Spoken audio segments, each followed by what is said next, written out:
Adelaide is the vibrant capital of South Australia, set between rolling hills and the sparkling Southern Ocean.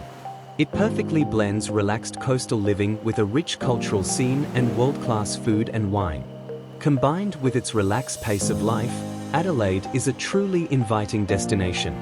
In this video, we are taking you along on our journey as we explore what Adelaide has to offer during our summer holiday.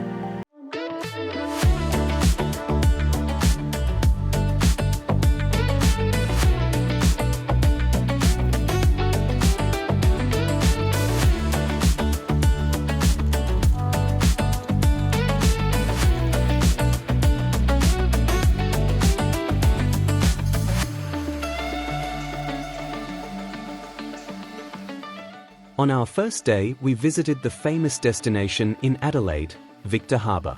Victor Harbour is known for its long beaches, fresh sea air, and relaxed seaside atmosphere. One of the main highlights here is Granite Island. You can walk across the historic wooden causeway or take the iconic horse-drawn train, which has been operating for over a century. Once on the island, you're rewarded with incredible ocean views, rugged granite formations, and walking trails that circle the island. During the visit, you can also enjoy camel riding along the beach, offering a unique coastal experience that's quite different from other famous seaside attractions. We also had the chance to experience the famous Cockle Train Steam Railway, which runs through the beautiful coastal holiday towns of Goolwa and Port Elliot along Australia's oldest steel-railed railway, dating back to 1854. On the way back to our hotel, we also made a stop at Waterfall Gully in the Mount Lofty Ranges, one of those places that instantly makes you slow down and just take it all in. We spent some time there just enjoying the moment, taking photos, and appreciating the natural beauty around us. It's definitely a spot that feels refreshing and reconnect with nature, even if just for a short while. Next day morning, we headed out for one of the most long-awaited experiences of our trip, a visit to Seppeltsfield Estate, and honestly, it did not disappoint. As we arrived, the first thing that caught our attention was the sheer beauty of the estate. The long palm-lined driveway, the historic buildings, and the vineyards stretching out into the distance. We had the chance to try a selection of their wines, each with its own distinct character. We also took some time to explore the grounds, visiting a few artisan shops and just soaking in the relaxed vibe of the estate. It's not just a winery, it's an experience that combines history, culture, and incredible wine all in one place.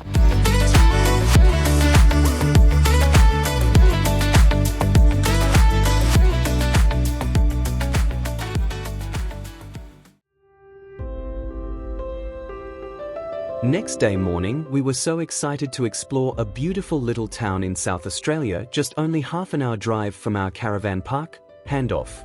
Handorf is Australia's oldest surviving German settlement, established in 1839. The buildings had a unique, old-world style with timber frames and quaint shopfronts.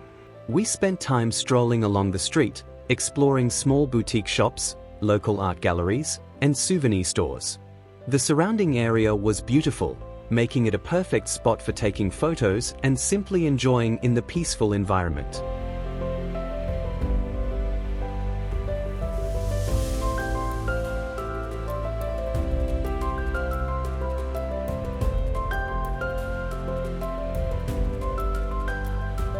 After spending some time in Handorf, we made our way to one of the region's sweetest spots, Bienberg Strawberry Farm. One of the best things about visiting Bienberg is the chance to pick your own strawberries. There's something really satisfying about walking through the fields, searching for the ripest, juiciest berries, and picking them straight from the plant. They taste completely different from store-bought strawberries, sweeter, fresher, and full of flavor. The farm shop is definitely worth the explore as we found a huge range of locally made products like jams, sauces, chutneys, and desserts. Everything is made right there on site, and you can really taste the quality. The strawberry jam, in particular, is a must-try. Himeji Garden was the first stop on our last day in Adelaide. This traditional Japanese garden was designed in the style of a classic Japanese landscape, with carefully placed rocks, winding paths, and beautifully maintained plants that looked like living pieces of art. If you think this is just a normal bus, it's actually not. This is Australia's only guided busway, called the O-Bahn. We headed over to Clemzig Interchange to check out this pretty unique system. At first, it just looks like any regular bus, but once it gets onto the track, everything changes.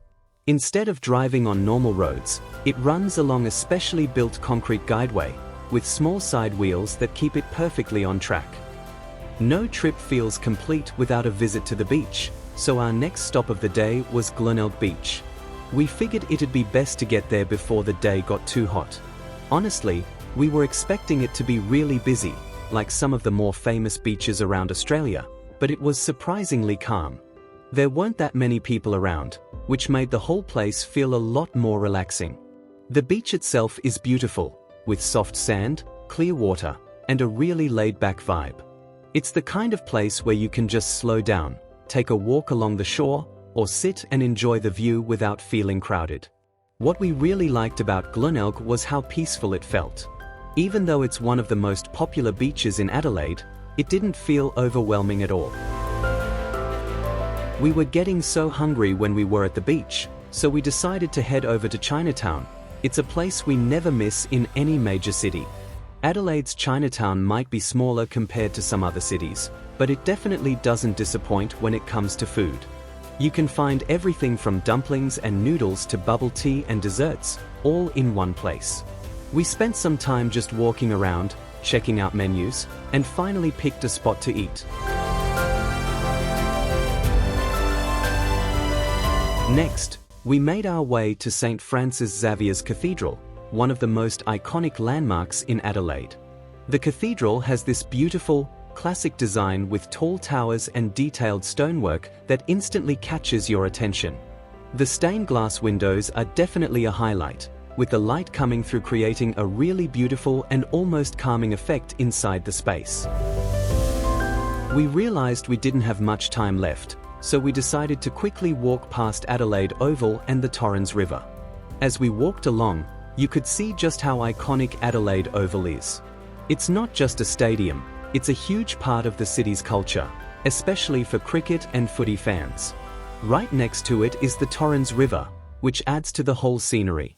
The walking paths along the river are really peaceful, and you'll often see people jogging, cycling, or just enjoying the view. Even though we were a bit short on time, it was still worth passing through.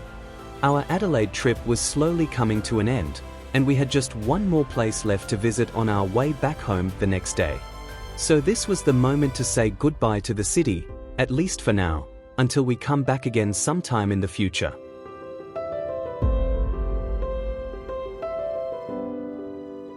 The last place we had been really looking forward to, the Blue Lake. The Blue Lake is located in Mount Gambier, about a 4 to 5 hour drive from Adelaide, and it's one of the most unique natural attractions in South Australia. During certain times of the year, the lake turns this incredibly vibrant, deep blue, almost unreal, and it's something you really have to see in person to fully appreciate. Before we wrap up, here's a little surprising tip for you. If you're planning a trip to Adelaide, try to visit around New Year and you can get to enjoy this amazing fireworks at Elder Park, and it's such a great experience. So, while you're enjoying this, it's time for us to say goodbye for now, until we see you again on another adventure. Thank you so much for watching, and don't forget to subscribe to our channel.